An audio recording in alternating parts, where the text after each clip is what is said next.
Quand tu as dans l'idée qu'il faut que tu trouves une voiture en panne et que tu as un voisin qui tombe en panne dans la semaine où justement tu avais un booster à essayer, c'est pas le paradis. Enfin pour moi, parce que ceux qui veulent partir en vacances et qui sont en attente de savoir si ça marche, eux il y a beaucoup plus de suspense. Si tu veux en savoir plus, eh bien regarde toute cette vidéo. Bon visionnage. Bonjour et bienvenue, c'est Electron. Pour ceux qui me suivent, vous le savez, j'aime beaucoup le bricolage, j'aime bien les tutoriels, j'aime bien les tests, j'aime bien les produits. Du coup aujourd'hui, dans cette vidéo, on va tester deux produits. Je vais vous les présenter. Puis c'est un vrai crash test, puisqu'il y a quelques jours j'avais un voisin qui était en panne et c'est tombé parfaitement, puisque dans ma main ici droite j'ai un booster. Je vais vous expliquer, cet objet a plusieurs fonctions et cet objet là également. Mais avant de commencer la vidéo, j'ai une chose à faire, celle de vous inviter à foncer, vous abonner, à activer la petite cloche pour ne rater aucune de mes vidéos. Et moi ce que je vais faire tout de suite, c'est envoyer le générique. Du coup, bienvenue dans la vidéo. Je vais commencer par vous présenter ce chargeur. C'est pas n'importe quel chargeur, hein. C'est pas un chargeur basique, c'est un chargeur qui est capable de charger tout type de batterie de 6 à 12 volts. Donc ce chargeur là, il est super complet, il a plusieurs possibilités, il est intelligent, il est à l'intérieur et un petit cerveau qui lui permet de voir ce que votre batterie a besoin. Dans un premier temps, on va faire le déballage, on va voir ce qu'on a dans le carton. Et du coup dans ce carton, pas de surprise, on trouve un chargeur. On voit que le chargeur, il est assez volumineux, c'est pas un simple chargeur basique, hein, je vous le redis, il a plusieurs fonctions.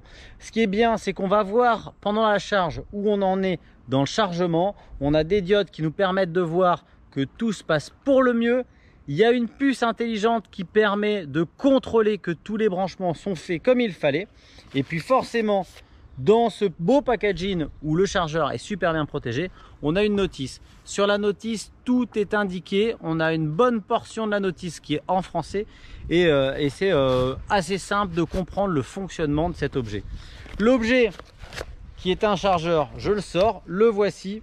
Et vous voyez qu'à l'intérieur, on va avoir du câblage. Pourquoi on a plein de câblage? Parce qu'on a une fonction qui peut être très pratique, c'est celle où vous laissez des connectiques directement sur votre batterie de voiture ou de votre moto et vous pouvez laisser le chargeur branché, par exemple pour une moto qui servirait pas souvent ou pour une voiture que vous gardez, que vous remisez au garage, genre voiture de collection, etc. Eh bien vous avez ce système de maintien de charge qui va permettre de maximiser la longévité de votre batterie de voiture.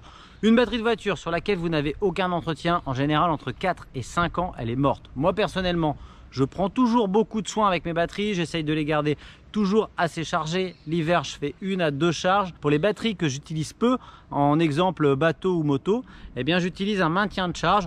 Alors en vrai, elles sont pas toutes en maintien de charge, mais je fais 15 jours l'une, 15 jours l'autre et ça permet de vraiment maximiser la durée de vie de votre batterie. Ce qui va être super intéressant sur ce chargeur, il y a une fonction qui est vraiment, mais vraiment très intéressante. Parce que des chargeurs, on en trouve à 25 ou à 30 ou à 35 balles. Chez Lidl par exemple, là on est sur un chargeur à un prix un petit peu supérieur, mais ce chargeur il a la fonction de désulfater les batteries. Alors c'est quoi? Eh bien une batterie sulfatée, c'est une batterie qui a accumulé entre ses couches de plomb du sulfate. On dit que la batterie est sulfatée, elle a du mal à donner toute son énergie, elle a du mal à stocker l'énergie et forcément à la restituer. Donc grâce à des impulsions électriques, il va être capable de pulvériser tout doucement ces petites particules de sulfate et il va pouvoir redonner, alors c'est pas magique, hein, vous avez des batteries qui seront HS où vous ne pourrez pas récupérer, mais vous avez avec ce type de chargeur beaucoup plus de chances de récupérer vos batteries et surtout vous avez grâce à ce type de charge la possibilité de donner une meilleure longévité à vos batteries. En mode désulfaté, eh bien il va permettre de retirer justement ce sulfate qui va se créer dans les couches de plomb. Donc on a plusieurs fonctions, je vais toutes vous les dire. Je vous l'ai dit tout à l'heure, c'est le mode veille, un mode maintien dans la charge. On a un mode charge à froid, parce que la batterie, quand il fait très froid, moins de 14 degrés, il faut utiliser un type de charge différent. On a aussi la charge à chaud, on a la récupération de batterie, donc c'est ce que je vous disais tout à l'heure avec cette option un peu désulfatée. Et puis de toute façon, tout ça est indiqué ici. Quand vous branchez donc tout simplement ce connectique là à la broche classique, le rouge sur le rouge, le noir sur le noir, ensuite vous appuyez sur mode et vous pouvez choisir le mode de charge normal pour le 12 volts quand il fait froid, le normal en charge lente, quand il fait froid. Vous avez aussi le 6 volts, le 12 volts lithium, parce que ce chargeur est capable de charger les batteries lithium 12 volts. Et enfin le mode pour réparer la batterie, c'est pour aller chercher une batterie qui aurait été en décharge profonde. Alors une batterie qui est vraiment à 2-3 volts, elle ne sera pas récupérable, mais avec un chargeur classique aux alentours de 9 à 10 volts, normalement votre batterie elle est HS, et grâce à des petites impulsions électriques, ce chargeur est censé pouvoir la récupérer. Voilà, je reviens sur le prix après, mais d'abord je vous présente le deuxième objet que je voulais vous montrer dans cette vidéo. C'est une vidéo assez complète, mais c'est deux objets que je trouve vraiment indispensables dans l'outillage du parfait petit bricoleur. Et là pour le coup, ce booster il est emballé dans un carton qui renferme une petite pochette. Il est assez léger. Dans la pochette je trouve un booster, les pinces et un câble de charge qui se trouve à l'intérieur de la pochette. Je viens tout de suite sur le booster. Il a plusieurs utilités. Je vous montre les premières, celles qui sont les moins intéressantes. Et puis vous allez voir qu'il m'est arrivé quelque chose il y a quelques semaines. Je vais vous le partager. Je vais pouvoir dans cette vidéo vous faire un vrai crash test sur ce produit, puisque le but de Booster c'est bien de dépanner une voiture en panne, et quoi de mieux qu'une voiture vraiment en panne sur le point de partir en vacances pour tester cet appareil. Je vais pas vous spoiler l'histoire, mais dans cette vidéo on va vraiment savoir si ce tout petit appareil qui est pas très lourd est capable de démarrer une auto. Donc le boîtier il est vraiment très joli, pas très lourd, je vous le disais tout à l'heure, je vous affiche le poids, hein, je vais le passer à la balance. Ici on a un connectique pour le mettre en charge. Quand on lève le capot là, celui-ci c'est pour venir poser les pinces, vous allez le voir dans le crash test. Ici j'ai aussi deux prises USB puisqu'on peut utiliser ce petit appareil en batterie externe. Et puis là sur le côté on va avoir une petite prise pour la recharge si on veut le passer avec l'adaptateur qui est fourni. Et puis là en façade vous voyez qu'on a une petite lampe, donc là j'allume l'appareil, il est déjà chargé à bloc puisque le but d'avoir ce petit appareil c'est vraiment qu'il soit toujours prêt et chargé à bloc. Et puis il fait même lampe. Avec un appui long, vous pouvez allumer la lampe qui est en façade et l'éteindre. Mais ce que je vais faire, c'est faire un retour en arrière et vous montrer ce que j'ai filmé il y a exactement 15 jours. Donc le montage va être un peu particulier aujourd'hui. En fait, j'ai dû normalement vous présenter la petite intro, vous présenter le produit, ses spécificités, vous expliquer un peu toutes ses fonctions. Mais avant ça, il m'est arrivé une galère, enfin pas à moi, à des voisins qui partent en vacances, leur voiture ne démarre pas. Ça tombe très bien parce qu'on a une fonction boost qu'on va tester aujourd'hui. Je vous montre comment ça se passe, puis à la fin on va voir si on arrive vraiment à utiliser ce petit booster pour démarrer une voiture en panne. La voiture elle est là, ils étaient prêts à partir en vacances, ils ont laissé le contact allumé pendant qu'il a chargé. Comme elle est un peu faible, eh bien elle est en panne de batterie. Alors je vous explique ce que j'ai fait. Tout simplement j'ai sorti mon booster, il était chargé à fond à 11h05, là il est 11h08. J'ai tout simplement branché la prise rouge sur le fil rouge et la prise noire sur le fil noir. Ici on voit qu'on a un voyant sur le côté de la prise qui nous dit qu'on est branché correctement. Là il y a un petit bouton boost. Donc même si la batterie est petite, vous voyez qu'elle se décharge très fort et toute l'intensité qu'elle va avoir, elle va la distribuer dans la batterie qui est ici, qui devrait avoir assez de jus pour donner un coup de démarreur. On va avoir la réponse, je pense qu'il faut attendre de toute façon que la batterie se décharge. Là ça fait déjà 4 minutes et on voit bien qu'elle donne toute sa puissance. Elle a perdu déjà la moitié. Bon, gros suspense, là ça fait exactement 7 minutes qu'on y est. J'ai envie d'attendre encore 3 minutes pour voir où on en est. En tout cas l'objet il est vraiment joli, c'est assez mignon. Il y a des petits couverts quand on ferme tout. Ici il peut servir également, donc là c'est la connectique de charge. On peut aussi le charger comme un téléphone portable ici sur l'USB-C. Et enfin, eh ben c'est tout. Je pensais qu'il y avait des petites prises pour charger en USB. Ah bah si, elles sont cachées là, les petites prises USB. Ah, gros suspense. Dans 1 minute, on va savoir si ce booster fonctionne.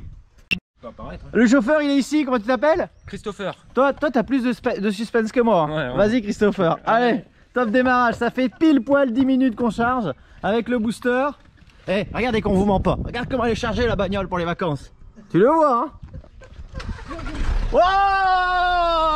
Alors le booster, tu valides? Magnifique. Yeah! Ça c'est de la bonne vidéo. Mais là franchement, regarde, j'ai des frissons tellement c'est rigolo. Bon, ça y est, la voiture elle a démarré et ils sont sur le point de démarrer. Regarde, c'est ça les ch'tis quand ça part en vacances. Ils sont pas attaqués. Direction la mer. Moi j'ai encore quelques jours de travail avant de pouvoir profiter du bon temps. Mais vous inquiétez pas parce qu'il y a de grandes chances que je vous emmène avec moi. Salut les vacanciers! Merci beaucoup! Bonnes vacances! Ciao ciao! Avec plaisir! Avec qui sera Eden? Je sais pas moi. Si. Ils s'en vont en vacances, c'est parti. Et ça démarre. Non mais Eden il est pas là. Ouais. Trop fort, forcément, ils sont super contents. Moi aussi, parce que je pensais pas qu'un si petit objet puisse avoir autant de puissance à donner. Le plus, c'est clairement son poids. Regarde, tu vois, c'est tout petit. Deuxième gros plus, c'est aussi une batterie externe. Ça, c'est génial. Troisième gros plus, on peut le charger avec n'importe quel port USB-C. Et les moins, franchement, il n'y en a pas, parce que même côté tarif, quand on voit ce qu'on est capable de faire avec, eh bien c'est clairement top. Voilà, vous avez vu, franchement je suis super impressionné. J'avais l'intention de chercher une batterie déchargée, de faire un montage, etc. Et vous voyez, ça s'est exactement passé comme il fallait. C'est que je discutais avec des voisins, ils avaient laissé le contact et du coup la voiture ne redémarrait plus. Donc il faut être un petit peu patient. Mais finalement, ça va pas beaucoup moins vite que de chercher des pinces, trouver des pinces, ramener une voiture, trouver quelqu'un qui veut bien nous dépanner. C'est l'histoire de 10 à 15 minutes à tout casser. Et cet appareil est capable de donner le peu d'énergie, parce que finalement c'est pas énorme, mais il est capable de donner toute l'énergie qu'il a emmagasinée et de la décharger dans votre batterie de voiture. Et grâce à cette accumulation, eh bien vous allez avoir assez pour redémarrer. Son prix, il est aux alentours de 80 €. Je vous mets de toute façon le lien en description. Puis je reviens au premier appareil que je vous ai présenté, ce Tornado 4000, qui lui est vendu à 64,99 €, il me semble. Pareil, je vous mets le lien en description. Et franchement, ces deux petits appareils sont indispensables dans votre outillage. Finalement, un petit boîtier comme ça, si vous avez une ou deux voitures, trois voitures, et que vous prenez le soin une fois de temps en temps de faire une bonne charge, vous gagnez 2 à 3 ans par batterie. Une batterie de voiture, ça vaut entre 60 et 130 €. Faites le calcul, avec deux voitures sur 6 ans, ce petit appareil est largement remboursé. Et puis l'hiver, moi par exemple, j'ai les veilleuses qui s'allument quand j'éteins la voiture, quand j'allume à distance. Franchement, je fais 1 à 2 charges. Ça fait du bien maintenant qu'on fait tourner les clims, qu'on fait tourner les lumières, qu'on est toujours à l'arrêt. En plus maintenant, avec les options Start and Go, les batteries, elles prennent énormément et c'est pas forcément des très bonnes décharges. Avec ça, ça permet de réactiver, je vous l'ai expliqué, je vais pas me répéter, l'histoire du sulfate, mais vraiment, c'est une super option qu'on peut avoir. Il faut pas hésiter à utiliser ce type de chargeur 3-4 fois dans l'hiver. L'été, c'est moins important, surtout pour la voiture que vous allez emmener en vacances. Mais par contre, quand vous revenez de vacances, si vous avez une voiture qui est restée posée sur le terrain pendant un mois, qui n'a pas été utilisée, eh bien, n'hésitez pas, un petit coup de charge, ça vous met à l'abri des petites pannes désagréables. Et puis, si jamais vous êtes en panne, ou vous aimez venir en aide à des voisins qui seraient en panne de batterie, ou bien pour la famille, avoir un petit boîtier comme ça de dépannage, ça peut toujours servir. Voilà, c'est la fin de cette vidéo. C'était franchement deux petits objets qui me tenaient à cœur, que j'avais envie de vous proposer. Et voilà, ils sont sur la chaîne, les liens sont en description. Merci à vous de m'avoir suivi. Je vous le répète, continuez à vous abonner en masse, on est déjà plus de 26 000, c'est génial. Merci à vous, à bientôt et bon ride.